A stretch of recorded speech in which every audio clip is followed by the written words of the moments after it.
एक समय की बात है जब एक रोरू मृग हुआ करते थे। इस मृग का रंग सोने की तरह, बाल रेशमी मखमल से भी अधिक मुलायम और आँखें आसमानी रंग की होती थीं। रोरू मृग किसी के भी मन को मोह लेता था। यह मृग अधिक सुंदर और विवेकशील था और मनुष्य की तरह बात कर सकता था। रोरू मृग अच्छी तरह जानता था कि मनुष्य एक लोभी प्राणी है, फिर भी वह मनुष्य के प्रति करुणा भाव रखता था। एक दिन रोरू मृग जंगल में सैर कर रहा था, लेकिन तभी वह किसी मनुष्य के चिल्लाने की आवाज़ सुनता है। जब वह मौके पर पहुंचता है तो उसे नदी की धारा में एक आदमी बहता हुआ नज़र आता है। यह देखकर मृग उसे बचाने के लिए नदी में कूद जा पड़ता है और डूबते व्यक्ति को उसके पैर पकड़ने की सलाह देता है। लेकिन वह व्यक्ति उसके पैर पकड़कर मृग के ऊपर ही बैठ जाता है। अगर मृग चाहता तो उसे गिराकर पानी से बाहर आ सकता था, लेकिन उसने ऐसा नहीं किया। वह स्वयं तकलीफ सहकर उस व्यक्ति को किनारे तक ले आता है। बाहर आते ही व्यक्ति मृग को धन्यवाद कहता है। तो इस पर मृग कहता है, अगर तुम मुझे सच में धन्यवाद करना चाहते हो तो किसी को यह मत बताना कि तुम्हें एक स्वर्ण मृग ने डूबने से बचाया है। मृग ने उसे कहा, अगर मनुष्य मेरे बारे में जानेंगे तो वे मेरा शिकार करने की कोशिश करेंगे। यह कहकर रोरू मृग जंगल में चला जाता है। कुछ समय बाद उस राज्य की रानी एक सपना देखती है जिसमें उसे रोरू मृग दिखाई देता है।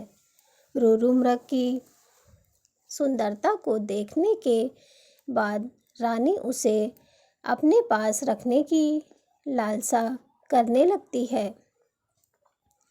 इसके बाद रानी राजा को रोरू मृग को ढूंढ कर लाने के लिए कहती है।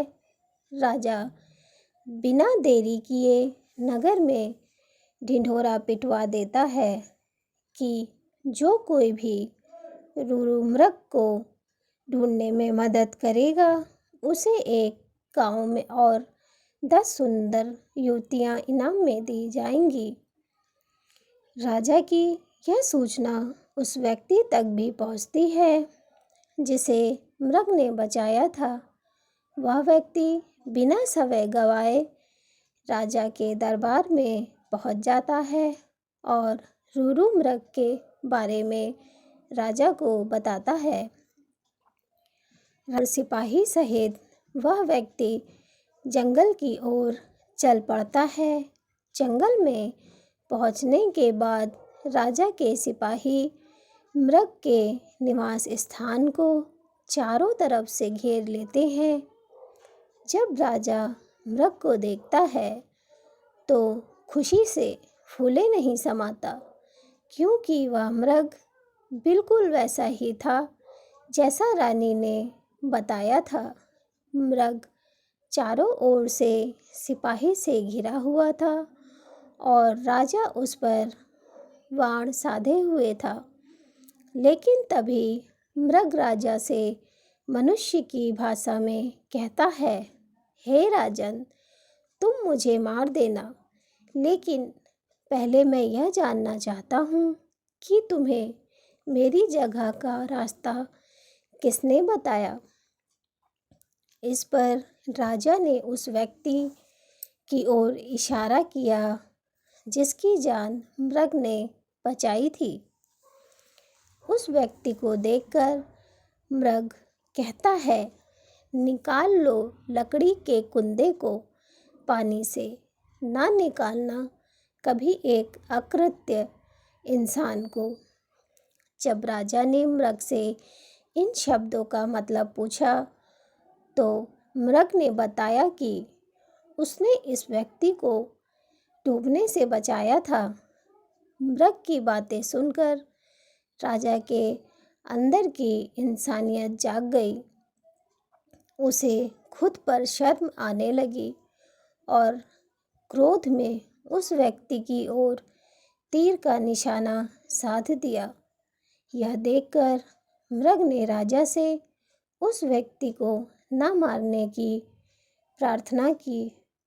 मृग की दया भावना देखकर राजा ने उसे अपने राज्य में आने का निमंत्रण दिया। मृग राजा के निमंत्रण पर कुछ दिन राजमहल में रहा और फिर वापस जंगल लौट गया। इस कहानी से हमें यह सीख मिलती है कि हमें किसी का एहसान कभी नहीं भूलना चाहिए, चाहे वह इंसान हो या जानवर। दोस्तों, अगर आपको मेरी कहानी पसंद आई हो तो मेरे चैनल को लाइक, शेयर और सब्सक्राइब ज़रूर करें। धन्यवाद।